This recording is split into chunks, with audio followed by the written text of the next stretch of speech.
कुछ ही क्षणों में उड़ीसा राज्य के महामहिम राज्यपाल श्री गणेशी लाल जी का भी हमारे बीच आगमन होने वाला है। उनके भी उद्बोधन को हम सब सुनेंगे। तो हम सबके मध्य उड़ीसा के महामहिम राज्यपाल श्री गणेशी लाल जी पधार चुके हैं। आपका बहुत बहुत अभिनंदन है।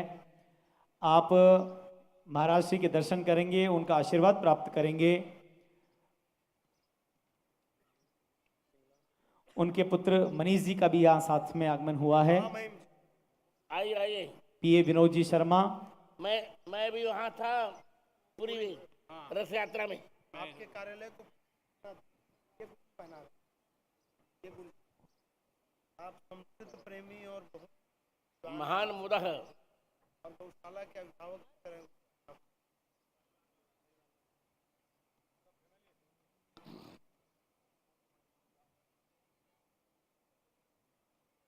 वो निरंतर जगन्नाथ रथ यात्रा है। अच्छा, वो निरंतर जगन्नाथ रथ यात्रा है पुरी रहूची मोर नियमाची।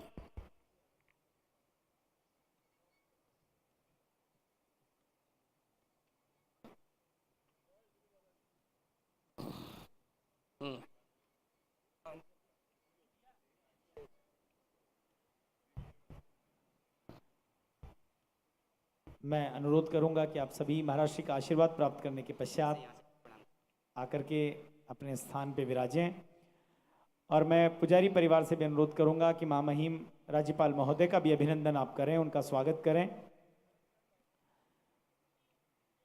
महामहिम राज्यपाल महोदय बालाजी महाराज के अनन्य भक्त हैं और बालाजी महाराज का आशीर्वाद सदैव यहाँ पर प्राप्त करते रहते हैं।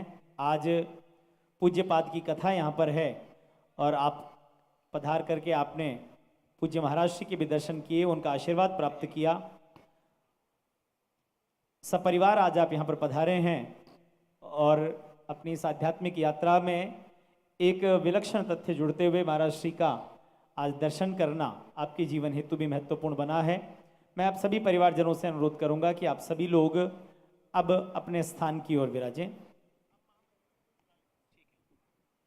मैं अब बिना किसी विलंब के महामहिम राज्यपाल महोदय से अनुरोध करता हूं कि आप पधारें और आकर के महाराज के प्रति अपनी कृतज्ञता और हम सबको अपना आशीर्वाद प्रदान करें। महामहिम राज्यपाल महोदय श्री गणेशी लाल जी।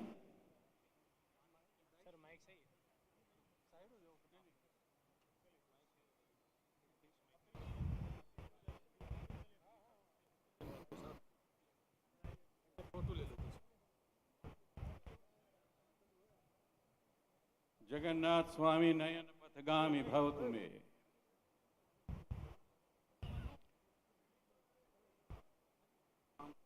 ऐसा लगता है कि जन्म के अनेक पुण्यों के संचिता का ये परिणाम है कि मैं आपके श्री चरणों के दर्शन कर कर आपका आशीर्वाद की याचना कर रहा। टेलीविजन पर आपको सुनने का भाव, रस, श्रृंगार, माधुर्य, सौंदर्य और वात्सल्य अजीब, अप्रतिम, अद्भुत, अद्वितीय, अनुपम होता है। कैसे ऑनलाइन कनेक्शन होता है ये आपको सुनकर, आपको देखकर जाना जा सकता है। अभी पिछले दिनों जब मैं सुन रहा था तब आपने कहा कि शंकर स्वयं केसरी नंदन नहीं, शंकर सुवन नहीं है, ये स्वयं केसरी नंदन है। ऐसा करके आपने हनुमान चालीसा की उस पंक्ति को भी शुद्ध करने का प्रयास किया। आपकी बात को पकड़ना हम जैसे अति साधारण सामान्य पुरुषों के लिए संभव नहीं है। फिर भी कभी कभी जैसे कोई गंवार पकड़ लेता है ऐसे कोई बात पकड़ लेते हैं। आपको बोलते समय एक बार कहा कि राम ने शबरी के लिए 3 बार भामिनी शब्द का इस्तेमाल किया और 3 बार भामिनी शब्द का इस्तेमाल करने का मतलब है कौशल्या, सुमित्रा और कैकेयी तीनों के दर्शन शबरी में राम ने किए। कितनी बड़ी बात विश्व के लिए हो सकती है, केवल भारत के लिए नहीं, कि किसी ऐसी माता में जिसको लोगों ने शायद ट्राइबल कहा हो, लेकिन राम ने उनको आदि शक्ति का अवतार बना दिया।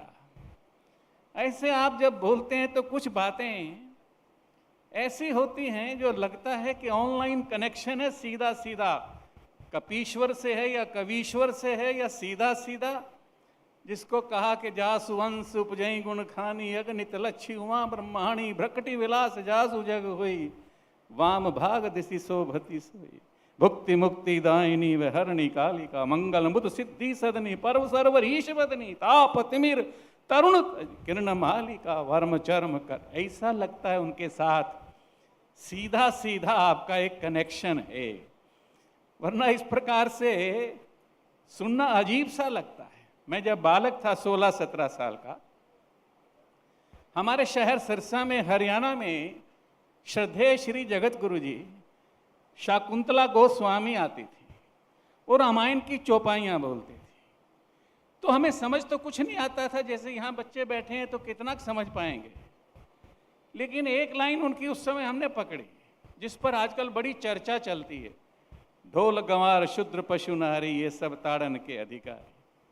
वो हमें बताए, उस समय बताया, आज से 64 साल पहले हमने सुना कि ये 5 चीजें नहीं है, 3 हैं, ढोल 1, गंवार शूद्र ऐसा सेवक जिसको समझ नहीं उसको समझाना पड़ता है, और पशु नारी शूर्पणखा जैसी नारी हो तो उसको भी थोड़ा परताड़ना पड़ता है। 5 चीजें नहीं है, 3 चीजें हैं, लेकिन बड़ा द्वंद्व चल रहा है, बहुत द्वंद्व चल रहा है। श्रद्धेय श्री जगत गुरु जी आपके द्वारा केवल भारत नहीं, विश्व नहीं, पर जितना भी कॉस्मिक प्लैनेट्स हैं, इन्फिनिटली मैनी, उन पर आपका प्रकाश लगातार फैल रहा है। एक प्रार्थना अवश्य करना चाहता हूं, आपके चरणों में करना चाहता हूं। राम तो मुझे लगता है बहुत हो सकते हैं, पर सीता शायद ब्रह्मांड में कोई दूसरी नहीं हो सकती है।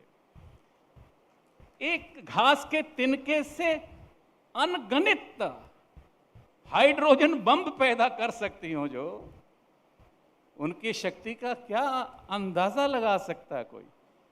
सहस्त्र सिर को वध करने वाले, लक्ष सिर को वध करने वाले अगर कोई है तो जगत जननी जगत वल्लभा प्राण वल्लभा राम ही है। अगर राधा की चरण रज लेकर कृष्ण अपने सिर पर धारण करते हैं, उसकी गोद में बैठकर वैकुंठ को भूल जाते हैं, बैठो पलोटत राधिका पायन रसखान भी बोलते हैं, तो एक आपके चरणों में जरूर विनती करता हूं, संभव हो और मेरी बात अगर ठीक से लग जाए जरा सी भी, तो रत्नावली की चर्चा अवश्य रामायण करते समय होना चाहिए। यशोधरा की चर्चा भी होना चाहिए। बुद्ध की चर्चा दुनिया करती है, हीराबेन की भी चर्चा होना चाहिए अगर देश के प्रधानमंत्री की करते हैं तो। सेना के साथ मैं कोटि कोटि वंदन करता हूं। और आपकी यूनिवर्सिटी अब तो स्टेट यूनिवर्सिटी हो गई, मुझे भैया ने बताया है, उसके लिए भी एक गाड़ी 10 लाख रुपए तक की मैं आपके उस यूनिवर्सिटी को प्रदान करता हूं। मुझे कागज मिल जाएंगे तो मैं उसके लिए गाड़ी प्रदान। बहुत बहुत प्रणाम। वाह, हाँ बिरलावली वाचन। महामहिम राज्यपाल जी के साहित्यिक भाषण को हम सब ने सुना। इतनी रसमयी बातें और शब्दों का चयन इतना अद्भुत कि मन कर रहा था कि सुनते जाएं। आपके विषय में गुरुदेव के समक्ष कई लोगों ने चर्चा की, लेकिन प्रत्यक्ष रूप से आज आपको सुनने का अवसर मिला। गुरुदेव के प्रति जो भाव है आपके, हमें लगता है कि हम लोग उतनी सावधानी से गुरुदेव को नहीं सुनते हैं जितनी सावधानी से आप सुन रहे हैं। गुरुदेव के अनेक प्रसंगों के विषय में आपने यहाँ पर चर्चा की। हम सब आभारी हैं। आज गौशाला के रजत जयंती समारोह में आपका मार्गदर्शन, आपकी उपस्थिति हुई। रविशंकर जी अनेक बार चर्चा करते हैं कि महामहिम राज्यपाल जी का बहुत सहयोग है इस गौशाला के प्रति, उनका बहुत प्रेम है और आपके द्वारा जो जो सहयोग यहाँ पर दिया गया है वह निरंतर चर्चा करते रहते हैं। तो एक बार तालियों के साथ हम सभी लोग महामहिम राज्यपाल जी का आभार व्यक्त करें। आपका आगमन यह जगन्नाथ जी के सेवक के रूप में हमें जगन्नाथ जी की उपस्थिति का ही आभास कराती है। इस वर्ष पूज्य गुरुदेव का भाव है कि प्रतिवर्ष जगन्नाथ जी की रथ यात्रा में गुरुदेव पूरी उपस्थित होते हैं और इस वर्ष भी जब हम जगन्नाथ जी के दर्शन कर रहे थे, जगन्नाथ भगवान रथ पर विराजमान हो रहे थे, तो लगभग 2 घंटे का वह समय रहा होगा। हमने देखा कि 2 घंटे हमारे महामहिम राज्यपाल जी हाथ जोड़े हुए केवल जगन्नाथ जी की ओर निहार रहे थे। तो ऐसा प्रभु प्रेमी राज्यपाल होना यह भारत के लिए सौभाग्य है, यह उड़ीसा के लिए सौभाग्य का अवसर है। तो हम सब महामहिम जी के लिए आभार व्यक्त करते हैं और बिरदावली के साथ पूज्यपाद सदगुरुदेव भगवान की ओर हम सब चलेंगे। श्रीमद राघव विजयते तराम अर्चनी आचार्य चरणानाम बिरदावली नीलाम्बुज श्यामल कोमलांगम सीता समारोपित वाम भागम पाणौ महासायक चारुचापम नमामि रामम रघुवंश सनातम रामानंदाचार्य मंदाग्नि विमल शैलासिक्तम तुलसी पीठाधीश्वर देवम जगद्गुरुम वंदे श्रीमद सीताराम पद्म पराग मकरंद मधोव्रत श्री संप्रदाय प्रवर्तक सकल शास्त्रार्थ महार्णव मंदरमती श्रीमदाद्य जगद्गुरु रामानंदाचार्य चरणारविंद संचरिका समस्त वैष्णवालंकार भूता आर्षवांग्मय निगमाकम पुराणे चक्षणा अनाद्य विच्छिन्न सद्गुरु परंपरा प्राप्त श्रीमद सीताराम भक्ति भागरथी विगाहन विमलीकृत मानसा श्रीमद रामचरित मानस राजमराला सहस्तम शिशुरूप राघव लालन तत्परा समस्त प्राच्य प्रतीच्य विद्या विनोदति पश्चितः राष्ट्रभाषा गिर्वाण गिरा महाकवय विद्वन्मूर्धन्या श्रीमद राम प्रेम साधन धन्धन्या शास्त्रार्थ रसिक शिरोमणय विशिष्टाद्वैतवादानुवर्तिन परमहंस परिव्राजकाचार्य त्रिंडिवर्या श्रोत्रिय वनमनिष्ठा प्रस्थानत्रयी भाष्यकारा उत्तर प्रदेशस्थ जगद्गुरु रामभद्राचार्य दिव्यांग विश्वविद्यालय चित्रकूटस्य जीवन पर्यंत कुलाधिपतयः श्रीवाणी पुरस्कार समलंकृताः वाचस्पतयः महामहोपाध्यायाः राष्ट्रपति पुरस्कृताः साहित्य अकादम्या पुरस्कृताः भारत राष्ट्रपतिना पद्म विभूषणेन विभूषिताः वैष्णव सार्वभौमाः श्री चित्रकूटस्थ मंदाकिनी विमलपुली निवासिनः श्री तुलसी पीठाधीश्वराः धर्म चक्रवर्तिनः श्रीमद् जगद्गुरु रामानंदाचार्याः अनंत श्री समलंकृत स्वामी श्री रामभद्राचार्य महाराजाः विजयन्ते तराम विजयन्ते तराम विजयन्ते तराम।